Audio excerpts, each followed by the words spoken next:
Ward 13માં footpath દબાણો સામે ફરી કાર્યવાહી. કાયમી ઉકેલ અંગે સવાલો યથાવત. વડોદરા શહેરના વોર્ડ નંબર 13 વિસ્તારમાં પાલિકા દ્વારા ફૂટપાથ પર થયેલા દબાણો દૂર કરવાની ઝુંબેશ હાથ ધરવામાં આવી હતી.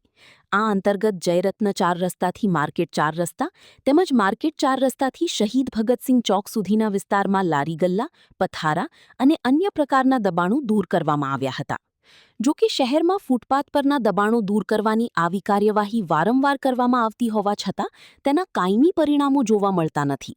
થોડા સમય માટે ફૂટપાથ ખુલ્લા થઈ જાય છે, પરંતુ થોડા દિવસોમાં જ સ્થિતિ ફરી પહેલાની જેમ બની જતી હોવાની સ્થાનિકોમાં ચર્ચા છે.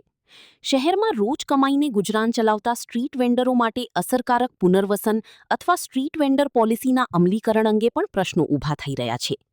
એક તરફ ફૂટપાથ અને રસ્તાઓ દબાણમુક્ત રાખવાની જરૂરિયાત છે, તો બીજી તરફ નાના વેપારીઓના રોજગારને પણ ધ્યાનમાં રાખીને લાંબા ગાળાનું આયોજન જરૂરી હોવાનું નાગરિકો માને છે.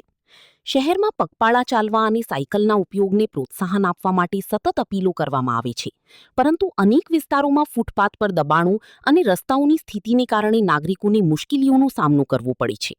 પરિણામે માત્ર દબાણ હટાવવાની કાર્યવાહી પૂરતી સાબિત થતી નથી અને તેના માટે વ્યાપક આયોજનની જરૂરિયાત અનુભવાઈ રહી છે. આજની કામગીરી અંગે પાલિકાના અધિકારીઓએ દબાણ દૂર કરવાની નિયમિત કાર્યવાહી હોવાનું જણાવ્યું હતું. જો કે વારંવાર કાર્યવાહી છતાં સ્થિતિમાં સ્થાયી સુધારો કેમ જોવા મળતો નથી તે અંગે પૂછવામાં આવતા અધિકારીઓએ કોઈ સ્પષ્ટ જવાબ આપ્યો ન હોવાનું જાણવા મળ્યું છે. આજે આપણે જયરત્ન 4 રસ્તાથી માર્કેટ 4 રસ્તા અને માર્કેટ 4 રસ્તાથી શહીદ ભગતસિંહ ચોક સુધી જે જાહેર રસ્તા પર ફૂટપાથ પર જે દબાણો હતા તેને દૂર કરવાની કામગીરી કરવાની. તમે કેટલા સમયથી પાલિકામાં કર્મચારી છો? પાલિકામાં મને 7 થી 8 મહિના. 7 થી 8 મહિના.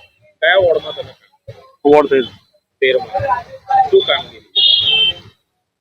વોર્ડ 13 ઓફિસર તરીકે.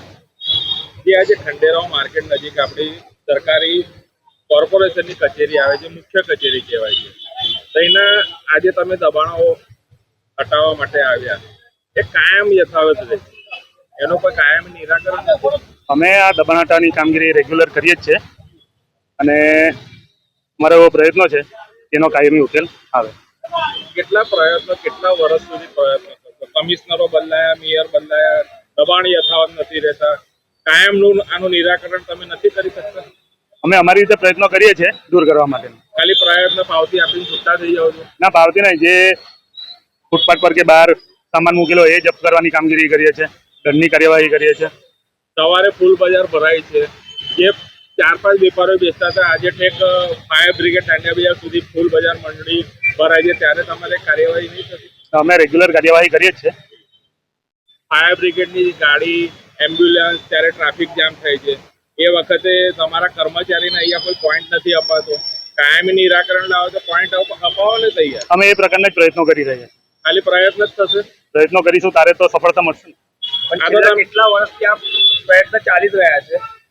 શું કહેશો? અમે અમારી રેગ્યુલર કામગીરી કરીએ જ છે અને એને દૂર કરવાના પ્રયત્નો કરીએ છીએ. હવે અત્યારે બપોર પછી તમે જશો તો કલાકમાં જ એ લોકો પાછા બેસી જશે? ના, અમે ફરી ડ્રાઈવ લઈશું. તો કોઈ એવું નિરાકરણ નથી કે એક ઓફિસર કે કોઈ અહીંયા તમારો માણસને પોઈન્ટ આપે?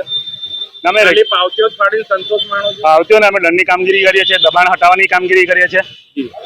તો તમારો માણસ તમે બેસાડી ના શકો, પોઈન્ટ ના આપી શકો? આપી શકીએ ને, અમે એ પ્રયત્નો કરવાના. રિવ્યુ બેઠકમાં તમે આવો છો? હા, રિવ્યુ બેઠકમાં હું આવું. સાહેબનું શું સૂચન?